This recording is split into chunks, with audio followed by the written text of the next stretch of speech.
हुई मुद्दत के गालिब मर गया, मगर याद आता है वो हर एक बात पे कहना कि यूं होता तो क्या होता।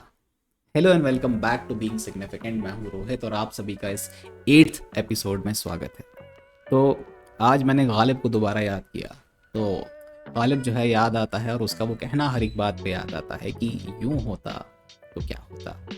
तो इसका म्यूटेट से क्या कनेक्शन है? तो कुछ ऐसा कनेक्शन है कि म्यूटेट हमें अलाउ करता है कि ये कॉलम अगर ऐसा होता तो कैसा होता। तो गालिब कहता है कि ये काश में जो है हम जी रहे हैं वो तो हमारे पास पॉसिबल नहीं है हमको वापस लाना, लेकिन म्यूटेट फंक्शन कहता है कि भाई काश जो है वो तुम वापस ला सकते हैं। तो हमने पिछले एपिसोड में देखा कि म्यूटेट फंक्शन यूज़ करके हम कैसे एक नया कॉलम क्रिएट कर सकते हैं। इस वाले एपिसोड में जो है हम देखने वाले हैं कि म्यूटेट फंक्शन यूज़ करके हम एक एग्जिस्टिंग कॉलम को कैसे चेंज कर सकते हैं, उसकी वैल्यूज़ को हम कैसे ऑल्टर कर सकते हैं। तो that is something which we are going to see in this episode.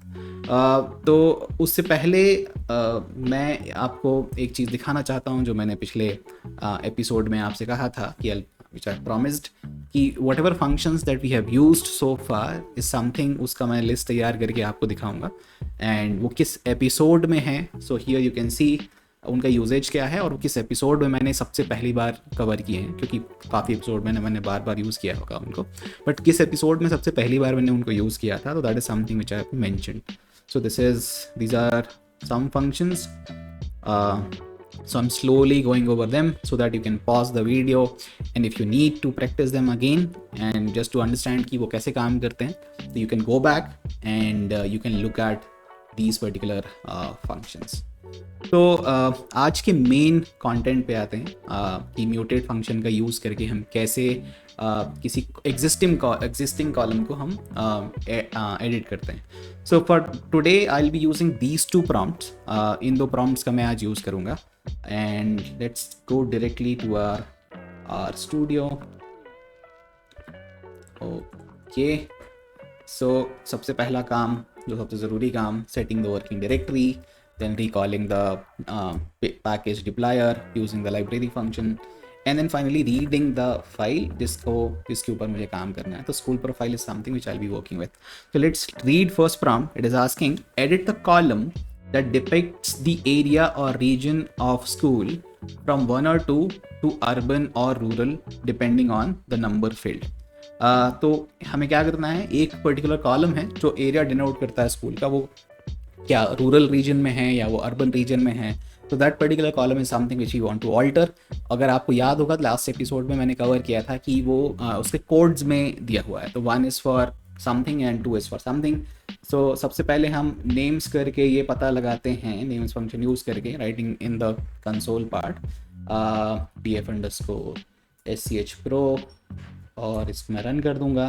Then if I expand this a little bit, I'll see my urban rural is this one.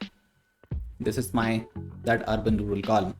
Okay, तो इसका exactly code क्या है, that is something which is we should know.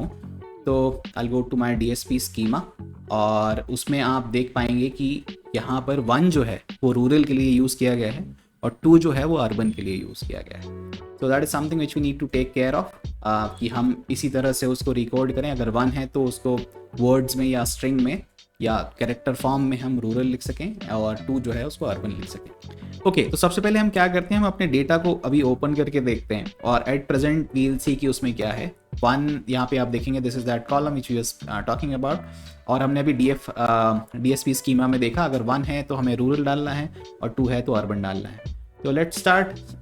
I think by now you already know steps क्या हैं, हमने पिछले video में cover किया था। तो because I will be overwriting the existing object. Why? Because मुझे कॉलम एक जो ऑलरेडी एग्जिस्ट करता है उसको एडिट करना है। Then I put the name of the function, I put my object here जिसके अंदर सारा डेटा है, एंड हमने नेम्स करके ऑलरेडी चेक कर लिया है कि यहाँ पे हमारा जो कॉलम है it is this one.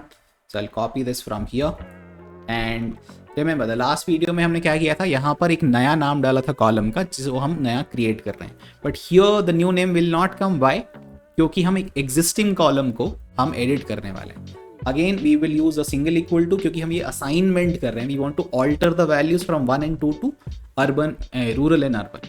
Okay, so again I'll use case when, and then I'll put this. If my rural and urban is equal to 1, then I'll change this to rural. Then my second condition, if this is equal to 2, then I'll alter this to urban.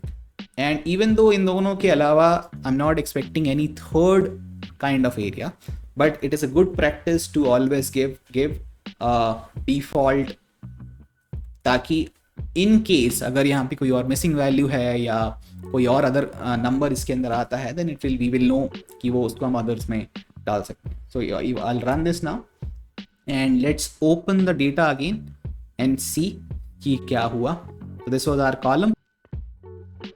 Okay, so we are done with our first prompt. हमने अपना पहला prompt खत्म कर लिया है. Now let's go on to the second one. This one is asking edit the column item underscore description to a factor type and check all the levels. तो हमें क्या करना है कि हमारा अगेन जो item description जो है that is there in our enrollment data. So if I'll run this now, so I'll load the file first. So this is where my column is item description. अभी if we'll check इसका class, if I'll do a class on df underscore del enrollment dollar item description, तो आप देखेंगे वो अभी character type का है and our requirement is to change it to a type of factor. ठीक है, factor type में change करना है इसको. So again what I'll do, I'll first write this, then I'll write the mutate function, I'll pass the name of the variable, sorry name of the object जिसके अंदर सारा data है. Then I'll again because this is the item description, तो ऊपर जाके मैं रुक जाओ क्योंकि मैंने names नहीं किया था उस पर. I can do names on this and I'll pass df underscore del underscore enrollment and I'll run this and this is my item description. So I'll copy this and because I need to alter this column itself, I will not give a new name, बल्कि इसी name को मैं यहाँ पास कर दूंगा. And again I'll use a single equal to. Why? Because this is an assignment operator and not the comparison. और आपको मैंने ऑपरेटर्स और डेटा टाइप जब पढ़ाए थे तब मैंने बताया था कि अगर किसी भी चीज़ को कन्वर्ट करना है एक दूसरे डेटा टाइप में, then what do we do, we use the function as dot. तो मुझे इसको फैक्टर में चेंज करना है, so I use as factor and I'll pass the name of the variable and I'll run this. So I'll simply run this. Now if I check the class of this particular